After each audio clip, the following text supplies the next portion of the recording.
Bana sawa, tusali hapo hapo kwa Mwalimu. Ukisoma taarifa hii ni kwamba Selemani Mwalimu alifanya kitendo kwa makusudi, na nikirejelea nyuma mchezaji wa Mbeya City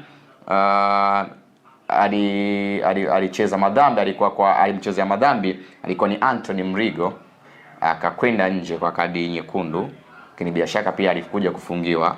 Ibrahim Baka pia alimchezea, nafikiri alikuwa ni Ame kama ninakumbuka vyema sana, akaja kutozwa fine na kufungua michezo mitano. Kwenye kanuni namna ambavyo walikuwa wanaainisha zile taarifa ni kwamba ni kitendo cha makusudi. Sasa na hapa kipo kitendo kwamba amefanya tendo hilo kwa makusudi, lakini tendo ambalo alimefanya ilikuwa ni tendo la hatari ujue, kwa sababu angeweza kumtoa jicho, angeweza kumtoa hata meno na vitu vingine. Kwa hiyo ilikuwa ni mchezo hatarishi kwa mwenzie. Hii mechi tatu naona kama faini haitoshi pia, na hata mimi binafsi, kwa sababu unajua hiki ni kitendo ambacho sio cha kiungwana. Unajua hata kwa wenzetu Ulaya wanafuatilia sana. Yaani hata kama umejaribu kupeleka konga hujamgusa kiaina, ila kama ni umefanya na dhamira imeonekana utapewa straight red card. Lakini hapa tunaona hajaadhibiwa kwa kadi nyekundu, kafungiwa michezo mitatu na faini ya milioni 1. Uone kama hapa pia kuna vitu kama ni mzani kidogo hapa, jiwe moja limemiss kufikisha kama ni kilo 10. Yes, na kuelewa sana Jeruini ambacho unakimaanisha, kwa maana ni kanuni zinapaswa zitengenezwe ziwe specific. Ndio maana nilizungumza awali ya kwamba kwa mfano ukifanya madhambi, kwa mfano kwenye sheria 17 za mpira wa miguu, ukifanya madhambi ndani ya penalty box ama ndani ya eneo la 18 ni mkwaju wa penalty.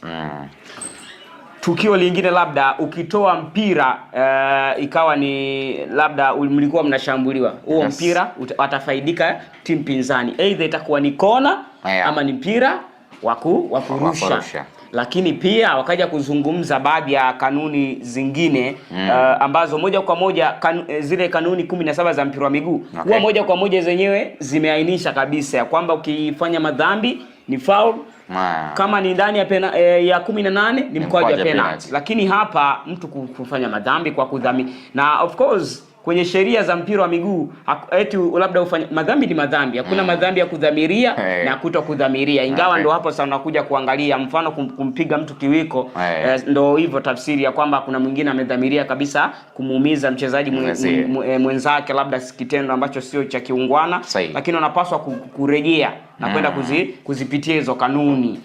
Sijaona kama ni kitu chenye afya sana wachezaji kutozwa faini za pesa, ili huo ni mchezo wa kiungwana. Sasa kama ni mchezo wa kiungwana, haya masuala ya kupigwa faini yanaingiaje kwenye soka? Wakati bodi ya ligi yenyewe imewekwa kwa ajili ya kusimamia na kutafsiri na kuisimamia ligi inavyopaswa kuendeshwa. Lakini ikitokea labda wachezaji ama ikitokea labda timu pinzani imeharibu miundombinu, hapo sasa ndio nakuja kujaji hapo kwenye kuharibu miundombinu, ndio walao wanaweza katozwa faini kwa ajili ya kwenda kurekebisha hiyo miundombinu. Lakini uwezo ukaniambia labda kwa mchezaji kumpiga mwenzake kiwiko na kutozwa hiyo faini, hizo pesa na hakika zinaenda bodi ya ligi. Na hakika zinaenda bodi ya ligi, na hizo yani kuna vitu vingine tunapaswa hizi kanuni zetu tunazirejelea na kuzipitia.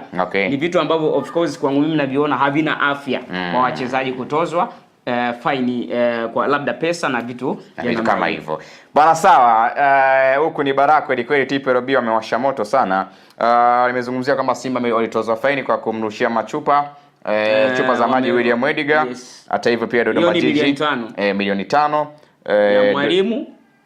ya Mwalimu ni milioni 10, Simba milioni 5, Dodoma Jiji pia na wao shilingi milioni 5 kwa kosa la maofisa wake wa huduma ya kwanza kuonekana mara kadhaa akichelewa makusudi kuingia kiwanjani kwa ajili ya zile huduma kwa wachezaji. Lakini mwamuzi wa akiba wa mchezo tajwa hapo juu Charles Simon kutoka Dodoma amefungiwa miezi 3 kwa kosa la kushindwa utafsiri vyema sheria za mpira wa miguu kuhusu klabu ya Dodoma Jiji kufanya mabadiliko ya wachezaji katika mikupuo 4 baada ya 3 kama ilivyoainishwa kwenye kanuni ya 17 na hiyo watu waliisubiri tu, yani tulijua tu hiyo watu wapona. Yani kwenye mabadiliko Jeruini kwenye kanuni huwa zimeainisha kabisa mabadiliko wachezaji ambao wanapaswa kuingia kutoka bench ni wachezaji 5.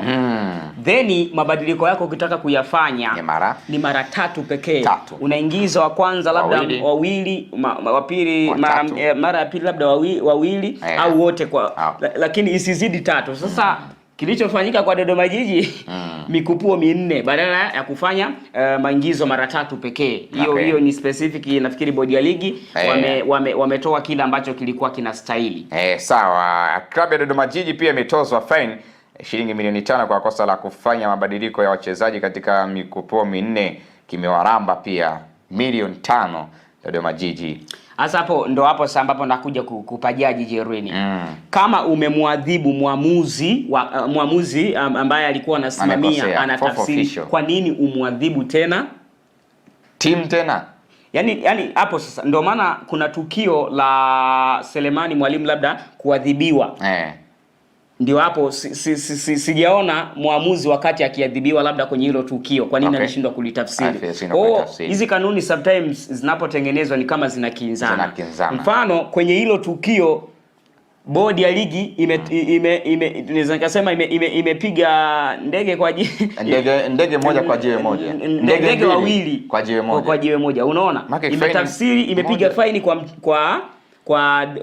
kwa Dodoma Jiji, tena pia imekuja kwa muamuzi. Kwa baadhi ya matukio unaona kabisa walipaswa watafsiri, kama ni muamuzi ndiye alifanya hilo kosa ndio aadhibiwe, kama ni mchezaji ndio akafanya hilo kosa ndio anapaswa aadhibiwe. Sasa nimekupata, ni kama hapa wanajaribu kufanya kosa moja uzaa kosa jingine, si ndio hivyo? Bwana sawa. Mchezaji Abdi Banda wa klabu ya Dodoma Jiji amefungiwa michezo 3 na kutoza faini ya shilingi milioni 1 kwa kosa la kufanya kitendo kisicho cha kiwana michezo na kinachokinzana na maadili ya mchezaji wa mpira wa miguu kwa kujirusha kutoka kwenye machera, kitendo kilicho tafsiriwa kama hiyo ni upotevu wa muda ama kupoteza muda. Bwana, hii mechi ya Simba na Dodoma ina kizaazaa. Na Banda naye kwenye fine shilingi milioni 1. Yani binafsi kwangu mimi, yani hii taarifa ya bodi ya ligi sometimes Jeruini analeta mkanganyiko. Yani kuna mkanganyiko mkubwa sana. Yani bodi ya ligi wanapaswa watoke hadharani na kuainisha kama matukio haya ya uwanjani yanageuka mchezaji kutozwa faini za fedha.